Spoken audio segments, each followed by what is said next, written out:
Hello दोस्तों, welcome to exam time. दोस्तों, MPPSC प्रारंभिक परीक्षा के लिए हमने यहाँ पर कुछ टाइम टेबल आपको बना के दिया है। आप चाहें तो इस टाइम टेबल को यहाँ पर फॉलो कर सकते हैं या अपने अनुसार आपने जो टाइम टेबल बनाया है उसके अनुसार भी आप चल सकते हो।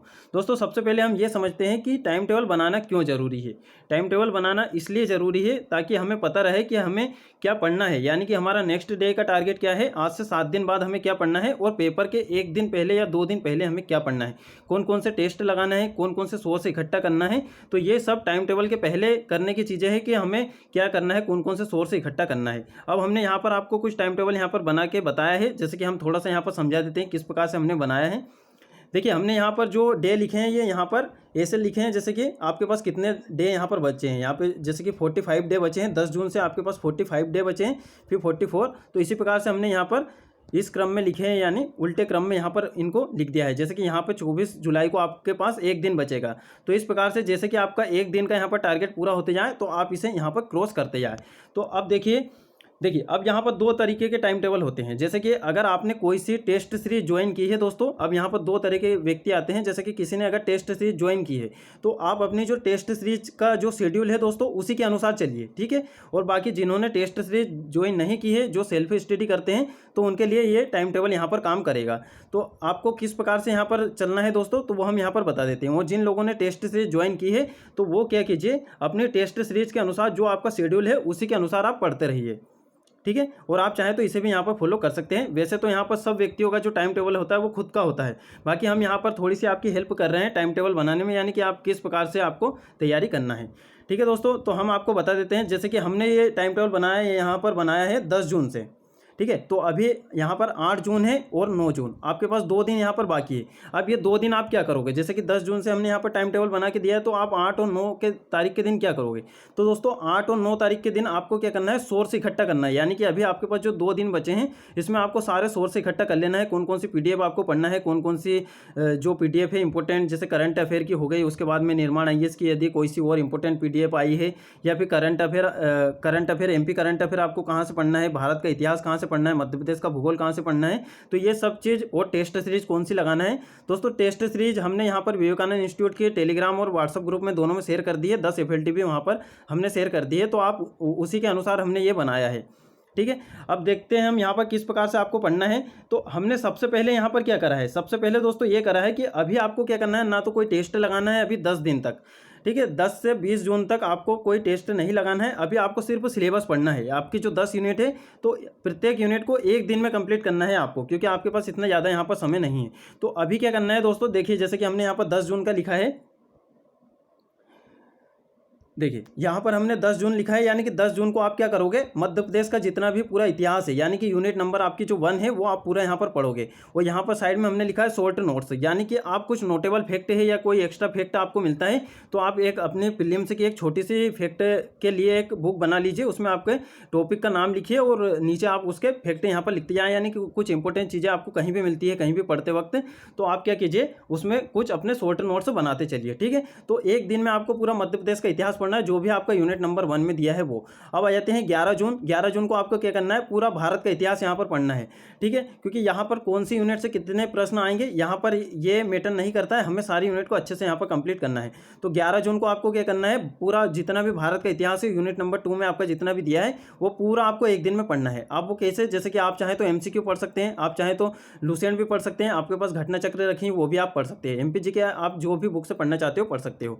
अब बात कर लेते हैं फिर नेक्स्ट डे आप क्या करोगे। 12 जून को आप करोगे मध्य प्रदेश का जितना भी भूगोल आपके सिलेबस में दिया है, जितना भी भूगोल वो आपको पढ़ना है। 13 जून को क्या करोगे, भारत प्लस विश्व का आपका पूरा भूगोल यहाँ पर पढ़ना है। यहाँ पर सिर्फ आपको फैक्ट पढ़ना है, MCQ लगाना है। आपके पास यदि कोई सी MCQ की बुक है तो वो आप वहाँ पर लगा सकते हो और पूरा आपको यहाँ पर पूरा कंप्लीट करना है। यानी कि 1 दिन के लिए आपकी 1 यूनिट यहाँ पर रहेगी और 1 दिन में 1 यूनिट आराम से यहाँ पर हो जाती है। कुछ इंपॉर्टेंट चीज़ें उसमें से पढ़ना रहती है। अब 14 जून के दिन आप क्या करोगे, MP की जो 5वीं यूनिट है दोस्तों, आपके जो 5वीं यूनिट में आपको राज्य व्यवस्था और पॉलिटी आपको यहाँ पर दी गई है ना, राज्य व्यवस्था, पॉलिटी, उसके बाद में इकोनॉमी, तो ये आपको यहाँ पर पढ़ना है। उसके बाद में 15 जून को आपको क्या करना है, पॉलिटी और इकोनॉमी आपको ये पढ़ना है इंडिया की, ठीक है। तो उसके शॉर्ट नोट्स भी आपको बनाते चलना है। हमने यहाँ पर लिख दिया है, सभी का कंबाइन लिख दिया है, शॉर्ट नोट्स आपको बनाना है। ठीक है, देखो आप यहाँ पर अभी आपके पास इतना टाइम नहीं है कि आप पूरी पॉलिटी का या पूरे इकोनॉमी का आपको शॉर्ट नोट्स बनाना है। ये जैसे कि कोई भी एक्स्ट्रा पॉइंट या अच्छा पॉइंट आपको कहीं भी मिलता है, जैसे यूट्यूब पे आप कोई से टेस्ट सीरीज लगा रहे हो, वहाँ पे कुछ इंपॉर्टेंट पॉइंट मिला, कहीं के कुछ आंकड़े मिल गए, तो वो आप लिख सकते हो जो आपको लगता है कि ये प्रीलिम्स में पूछा जा सकता है। उसके बाद में 16 जून को आप क्या करोगे, यूनिट नंबर 7। यूनिट नंबर 7 बहुत बड़ी है, आपको एक दिन में ये करना ही होगा, नहीं तो आपका आगे का शेड्यूल यहाँ पर बिगड़ जाएगा। उसके बाद में यहाँ पर 17 जून को क्या करना है, करंट अफेयर और स्पोर्ट आपको पूरा पढ़ लेना है 17 जून को, है ना। उसके बाद में यहाँ पर 18 जून को क्या करना है, सूचना और संचार वाले जितना भी टॉपिक है आपको 18 जून को पूरा यहाँ पर कंप्लीट कर लेना है। 19 जून को क्या करना है, आपको पूरा यहाँ पर आयोग पढ़ लेना है। अब आपने यहाँ पर पूरी 10 यूनिट यहाँ पर पढ़ ली है, यानी कि 10 दिन में आपने 10 यूनिट यहाँ पर खत्म कर लिए, क्योंकि अभी आपके पास क्या है, थोड़ा सा यहाँ पर ज़्यादा टाइम है, इसलिए हमने इस प्रकार से यहाँ पर टाइम टेबल बनाया है। अब नेक्स्ट आप क्या करोगे दोस्तों, अब बाकी के जो 2 दिन बचे हैं आपके पास, 20 जून और 21 जून, अब इसमें क्या करोगे, आपने जितनी भी अभी तक 10 यूनिट जो पढ़ी है उसमें आपको लगता है कि कोई सी चीज़ मेरी वीक है, तो आप उस 10 दिन में इसका रिवीजन कर सकते हो। और आपने जो अभी 10 दिन में जो शॉर्ट नोट्स बनाए, जैसे कि आयोग के भी आप एक दिन में बना सकते हो शॉर्ट नोट्स, जैसे कि कोई नया अध्यक्ष ऐड हुआ है, उसके बाद में प्रथम अध्यक्ष कौन थे, तो ऐसे छोटे आप सभी आयोग के बना सकते हो जो आपको लगता है कि ये पूछा जा सकता है। और उसी दिन पढ़ना भी है, यानी कि सुबह से आप पढ़ने बैठोगे तो सुबह से दिन भर में आपने पढ़ लिया, शाम को आप उसके इंपॉर्टेंट वहाँ पर फैक्ट लिख लोगे जो आपको लगता है कि ये मैं बार बार भूल रहा हूँ, यानी कि जो आप बार बार भूलते हैं वो आपको लिख लेना है फैक्ट वाइज 1 लाइनर में। उसके बाद में आपको 20 और 21 जून को क्या करना है दोस्तों, रिवीजन करना है। ठीक है, अब आ जाते हैं हम नेक्स्ट पर। आपको 22 जून को क्या करना है, वापस से आप फर्स्ट यूनिट पे आ जाइए। फर्स्ट यूनिट पे आ गए, उसमें आपका एमपी का इतिहास है और एक टेस्ट आपको लगाना है, जैसे कि हमने विवेकानंद इंस्टीट्यूट का आपको टेस्ट शेयर किया है, वो आपको लगा लेना है, या फिर और भी कोचिंग के यदि आपके पास हो तो एमपी के इतिहास से संबंधित टेस्ट आपको लगा लेना है। अभी आप टॉपिक वाइज टेस्ट यहाँ पर लगाओगे और एफएलटी कब लगाओगे वो भी हम आपको बता देंगे। उसके बाद में यहाँ पर 23 जून को क्या करना है, आपको सेकंड वाली जो यूनिट है आपकी उसका रिवीजन करना है और एक टेस्ट लगाना है उसी यूनिट का। उसके बाद में 24 जून को आप क्या करोगे, थर्ड यूनिट का रिवीजन करोगे, उसी का टेस्ट लगाओगे। 25 जून को आप जो फोर्थ वाली यूनिट है उसका आप रिवीजन करोगे और उसी का टेस्ट लगाओगे। उसी प्रकार से यहाँ पर 26 जून को 5 यूनिट का रिवीजन और टेस्ट, 27 जून को यहाँ पर 6ठी यूनिट का रिवीजन और टेस्ट, और 28 जून को यहाँ पर 7वीं यूनिट का रिवीजन और टेस्ट, और 29 जून को आप यहाँ पर करोगे जो आपके 8वीं नंबर की यूनिट है जिसमें करंट अफेयर और स्पोर्ट दिया है उसका पूरा रिवीजन कर लोगे और शाम को उसी का टेस्ट यहाँ पर लगा लोगे। अब टेस्ट में यदि आपको कम नंबर ज़्यादा नंबर आते हैं, इससे आपको घबराने की आवश्यकता नहीं है। ठीक है, उसके बाद में यहाँ पर आप 30 जून को क्या करोगे, 30 जून को आप क्या करोगे, यूनिट नंबर 9 का आप रिवीजन कर लोगे पूरा, उसके बाद में यहाँ पर टेस्ट लगा लोगे। ठीक है, अब आपको ये नहीं करना कि एक दिन में एक ही यूनिट पढ़ना है, जैसे कि अगर मान लो कि ये यूनिट नंबर 10 है, ठीक है, 1 जुलाई को आपको यूनिट नंबर 10 का रिवीजन करना है और उसी का टेस्ट यहाँ पर आपको लगा लेना है। देखिए अब आपको क्या करना है, जैसे कि मान लो कि यूनिट नंबर जो 10 है आपके अच्छे से यहाँ पर कंप्लीट है, ठीक है, तो आप दूसरा सब्जेक्ट भी पढ़ सकते हो। ऐसा नहीं कि एक दिन में आपने सिर्फ यूनिट नंबर 10 ही यहाँ पर कंप्लीट करा है। यदि आपके पास समय बचता है तो आप आपका जो वीक सब्जेक्ट है उसे भी यहाँ पर अच्छे से पढ़ सकते हो। ठीक है दोस्तों, बाकी आप अपने अनुसार भी यहाँ पर टाइम टेबल बना सकते हो। बाकी हमने इस प्रकार से बनाया है वो हम आपको यहाँ पर बता रहे हैं, जिससे आपका पूरा सिलेबस यहाँ पर कंप्लीट हो जाएगा, वो भी अच्छे तरीके से यहाँ पर कंप्लीट हो जाएगा। अब हमने ये नहीं बताया है आपको कि एक दिन में 3 घंटे पढ़ना है, 4 घंटे पढ़ना है या 10 घंटे पढ़ना है। अब आपकी क्षमता पर निर्भर करता है कि आप कितने घंटे यहाँ पर पढ़ते हो। आप 2 घंटे में भी पढ़ सकते हो, 3 घंटे में भी पढ़ सकते हो, या पूरा दिन भर भी आप लगा सकते हो। ये आपको निश्चित करना है, क्योंकि हम यहाँ जो टारगेट बताते हैं वो दिन का टारगेट बताते हैं कि एक दिन में आपको क्या क्या करना है। ठीक है दोस्तों, तो इस प्रकार से आपको पढ़ना है।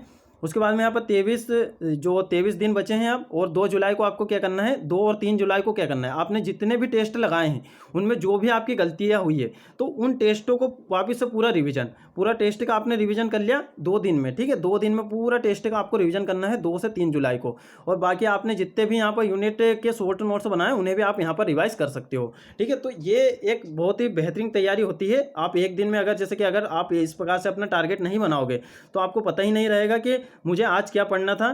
ठीक है, तो ऐसा आप कुछ भी अपने हिसाब से भी टाइम टेबल बना सकते हो। बाकी हमने जो बताया है इससे भी आप फॉलो यहाँ पर कर सकते हो।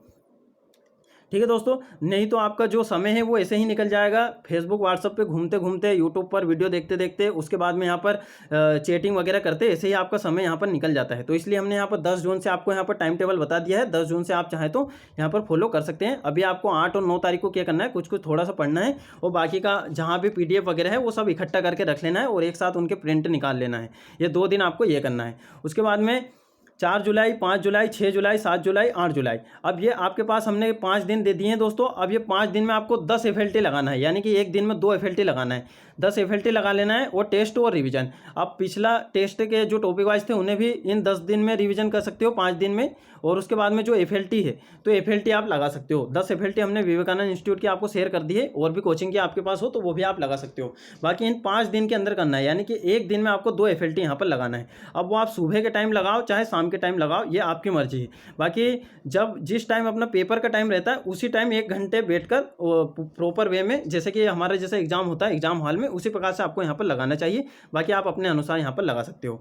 अब बात करते हैं सी सेट आप कैसे तैयार करोगे। 2 दिन हमने सी सेट के लिए भी बताया आपको, 9 जुलाई और 10 जुलाई, यानी कि 2 दिन में आपको पूरे 5 प्रश्न पत्र, पुराने 5 प्रश्न पत्र लगा लेना है। 2019, 18, 17, 15, जितने भी आप लगा सको। 5 वर्ष के मिनिमम आपको 5 वर्ष के यहाँ पर लगाना है। आप चाहे तो ज़्यादा भी यहाँ पर लगा सकते हैं। उसके बाद में 11 जुलाई को आपको क्या करना है दोस्तों। अब देखिए, अब आप यहाँ, अब आपका जो फाइनल रिवीजन यहाँ से स्टार्ट होता है 11 जुलाई से। 11 जुलाई से आप 2 सब्जेक्ट लेकर आप चलना है। एमपी को अब हर दिन आपको पढ़ना है, फिर एमपी को आपको हर दिन पढ़ना है, यानी कि एमपी और आयोग एक दिन में रिवीजन करना है। अब आपका सिर्फ यहाँ पर पढ़ने का काम रहा है। नोट्स बनाने का काम आपका शुरू के हमने 10 दिन बता दिए थे, यानी कि 10 जून से लेकर 20 जून तक आपका नोट्स बनाने का टाइम खत्म हो गया।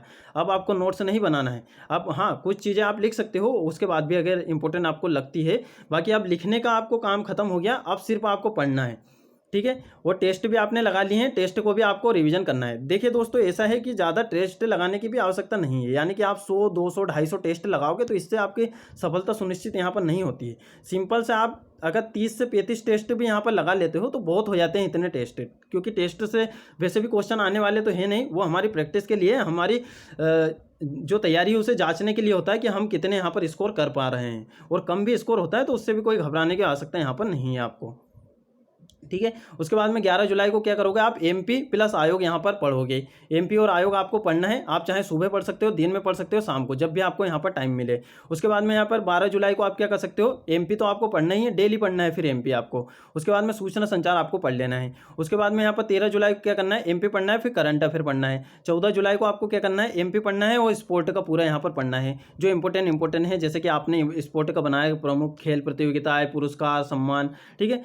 करंट रिलेटेड भी आप यहाँ पर पढ़ सकते हो। 15 जुलाई को दोस्तों क्या करना है, एमपी जीके और साइंस आपको पढ़ना है। जो आपका यूनिट नंबर 7 में दिया है वो हमने यहाँ पर पूरी आपको बता दी है। साइंस प्लस टेक इसमें आ गया है। उसके बाद में 16 जुलाई को आप क्या कर सकते हो, एमपी जीके प्लस पॉलिटी आप यहाँ पर पढ़ सकते हो। 17 जुलाई को आपको क्या करना है, एमपी प्लस इकोनॉमी आप यहाँ पर पढ़ सकते हो, ठीक है। और उसके बाद में 18 जुलाई को क्या करना है, एमपी प्लस हिस्ट्री आप यहाँ पर पढ़ सकते हो। उसके बाद में 19 जुलाई को क्या करना है, एमपी प्लस जियोग्राफी आप यहाँ पर पढ़ सकते हो। 20 जुलाई को आपको क्या करना है, एमपी प्लस इन्वायरमेंट यानी पर्यावरण आपको पढ़ना है, ठीक है। उसके बाद में आपको क्या करना है, आपने जितना भी अभी पढ़ा है तो आपको 21 और 22 जुलाई को उसका पूरा यहाँ पर रिविजन कर लेना है, ठीक है दोस्तों। पूरा आपको रिविजन यहाँ पर कर लेना है। उसके बाद में 23 जुलाई तक, यानी 3 दिन रहेंगे आपके पास, 21, 22 और 23। इन 3 दिनों में आपने जितना भी टेस्ट लगाया है, जितना भी आपके शॉर्ट नोट्स बनाए हैं, जितने भी जो कुछ भी करा है वो आपको यहाँ पर पूरा रिवीजन यहाँ पर कर लेना है। 24 जुलाई को आपको दोस्तों क्या करना है, रेस्ट करना है। उस दिन आपको कुछ नहीं पढ़ना है, बिल्कुल रिलैक्स माइंड से आपको रहना है और अपने मन में अंदर से ये ऐसा विश्वास जगाना है कि मुझे सब कुछ आता है, यानी कि मुझे इतना आता है कि मैं एग्ज़ाम क्वालिफाई यहाँ पर कर सकता हूँ। ना मुझे ज़्यादा आता है ना मुझे कम आता है, ठीक है। मुझे इतना आता है कि मैं एग्ज़ाम क्वालिफाई यहाँ पर कर सकता हूँ, ठीक है। इस प्रकार से आपको कॉन्फिडेंस रहना है। उसके बाद में मोटिवेशनल आप वीडियो देख सकते हो उस टाइम, ठीक है। तो 24 जुलाई को आपको यहाँ पर टेंशन नहीं लेना है, बिल्कुल एकदम रिलैक्स माइंड से रात को जल्दी सोना है।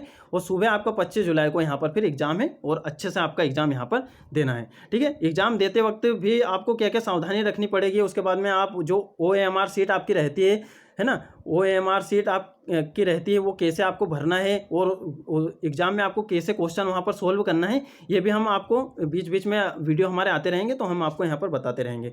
अब आप सोच रहे होंगे कि इसमें से कि कोई टॉपिक के हमारे पास तो नोट्स ही नहीं है तो कहाँ से पढ़े, ठीक है। तो हम आपको यहाँ पर नोट्स यहाँ पर दे देंगे, जैसे कि विवेकानंद इंस्टीट्यूट की कुछ PDF है जिसमें आपका यहाँ पर economy, polity, science, sport, current, history, है ना, इंपॉर्टेंट PDF हम आपको यहाँ पर देंगे। निर्माण IAS के भी कुछ यूनिट नंबर 7 के PDF है। उसके बाद भी और कुछ IMP PDF है तो वो भी हम आपको यहाँ पर शेयर कर देंगे, ठीक है दोस्तों। तो आपको यहाँ पर ज़्यादा घबराने की आवश्यकता नहीं है। देखिए, हमारा जो टेलीग्राम ग्रुप है, हमारा जो व्हाट्सअप ग्रुप है, तो उसमें हम वही चीज़ें शेयर करते हैं कि जो इंपॉर्टेंट है, यानी कि रियल में जो पढ़ने लायक है, जो हमारे प्रीलिम्स एग्जाम के लिए बहुत ही आईएमपी है, वो चीज़ें हम वहाँ पर शेयर करते हैं। बाकी कुछ भी वहाँ पर शेयर नहीं किए जाते हैं। यानी कि ऐसा नहीं है हमारा ग्रुप के दिन भर उसमें धड़ाधड़ पीडीएफ आ रही है और आप उसमें से कुछ भी नहीं पढ़ पा रहे हो। यानी कि जो भी हम शेयर करेंगे वो आपके लिए इंपॉर्टेंट ही रहेगा और बहुत ही कम पेजेस रहेंगे। इस प्रकार से हम वहाँ पर शेयर करते हैं कि ताकि आसानी से हर एक व्यक्ति उसे अच्छे से पढ़ सके। ठीक है दोस्तों, तो इस प्रकार से देखिए, हम तो इस प्रकार से यहाँ पर टाइम टेबल हमने बना के बता दिया है आपको। बाकी आप अपने अनुसार भी यहाँ पर बना सकते हो या फिर इस टाइम टेबल से आप अपना जो टाइम टेबल है वो निर्धारित कर सकते हो। जैसे कि यहाँ पर क्या है, जैसे कि कुछ लोग घर पर भी रहकर पढ़ाई कर रहे हैं, कुछ लोग जॉब भी करते हैं, कुछ लोग मतलब कि अपने हिसाब से आप यहाँ पर टाइम सेट कर सकते हो। बाकी हमने इस प्रकार से यहाँ पर बनाया कि आपकी सारी जो यूनिट है वो अच्छे से यहाँ पर कंप्लीट हो सकती है। ठीक है, और देखिए जैसे कि हमने यहाँ पर आपको ये टॉपिक वाइज बता दिए हैं। जैसे कि अगर मान लो एमपी का हिस्ट्री आपको पहले से यहाँ पर कंप्लीट है तो 1 घंटे में आप अच्छे से रिवाइज करके दूसरा सब्जेक्ट उठा सकते हो। ऐसा नहीं कि यहाँ पर एक दिन में एक सब्जेक्ट लिख दिया तो आपको बस वही पढ़ना है दिन भर, ऐसा नहीं है। जैसे कि अगर वो आपका अच्छे से कंप्लीट है तो आप दूसरा सब्जेक्ट भी यहाँ पर पढ़ सकते हो। बाकी आपको सभी सब्जेक्ट को अच्छे से ध्यान देना है। और बाकी जो लास्ट के हमने जो रिविजन के लिए बताए हैं, जैसे कि लास्ट के दिन है, जैसे ये 3 दिन यहाँ पर बताए हैं, उसके बाद में यहाँ पर बीच में भी आपको यहाँ पर दिन बताए हैं, है ना। तो ये जैसे कि यहाँ रिवीजन के लिए, तो इनमें आप इस प्रकार की चीज़ें यहाँ पर रिवीजन कर सकते हो जो कम समय में तैयार होते हैं। जैसे कि आयोग हो गया, स्पोर्ट हो गया, करंट अफेयर हो गया, सूचना संचार हो गया, तो वो आप यहाँ पर रिवाइज कर सकते हो। तो इस प्रकार से है दोस्तों, आपने कहा था इसलिए हमने यहाँ पर टाइम टेबल यहाँ पर बना के बता दिया है। वैसे टाइम टेबल स्वयं का यानी कि हर व्यक्ति का खुद का होता है, क्योंकि हर व्यक्ति की यहाँ पर क्षमता क्या है, अलग अलग होती है, तो उन्हें अपने अनुसार ही यहाँ पर टाइम टेबल बनाना चाहिए। बाकी आप इस प्रकार से भी यहाँ पर चल सकते हो। हम क्या करेंगे, 10 जून से आपको ये जितने भी हमने यहाँ पर लिखे हैं ये टारगेट आपको दे दिया करेंगे। व्हाट्सअप पे हम स्टेटस पे बता दिया करेंगे कि ये आपका यहाँ पर टारगेट है, तो आप चाहे तो उसे भी यहाँ पर फॉलो कर सकते हो या फिर अपने अनुसार, या फिर किसी ने टेस्ट सीरीज ज्वाइन की है तो अपने जो टेस्ट सीरीज ज्वाइन की है उसके शेड्यूल के अनुसार आपको चलना है। ठीक है, वो ज़्यादा भटकने की आवश्यकता नहीं है, ज़्यादा यूट्यूब भी देखने की कोई आवश्यकता नहीं है। आप बुक से भी पढ़ के अच्छे से यहाँ पर स्कोर कर सकते हो। ठीक है दोस्तों, यही आपको यहाँ पर बताना था। ज़्यादा अब भटकाव का यहाँ पर समय बचा नहीं है, क्योंकि ये लास्ट के जो 45 डे बचे हैं तो यही आपको निर्धारित करेगा कि आप मेंस दे रहे हो कि नहीं दे रहे हो। ठीक है दोस्तों, तो हमने यहाँ पर आपको टाइम टेबल बता दिया है, तो इस प्रकार से आप फॉलो यहाँ पर कर सकते हो। और जो ये PDF है ये हम जो ग्रुप है उसमें यहाँ पर शेयर कर देंगे आपको। चाहे तो आप इस प्रकार चल सकते हो या फिर अपने अनुसार भी कोई सा टाइम टेबल यहाँ पर बना सकते हो। ठीक है दोस्तों, मिलते हैं फिर नेक्स्ट वीडियो में।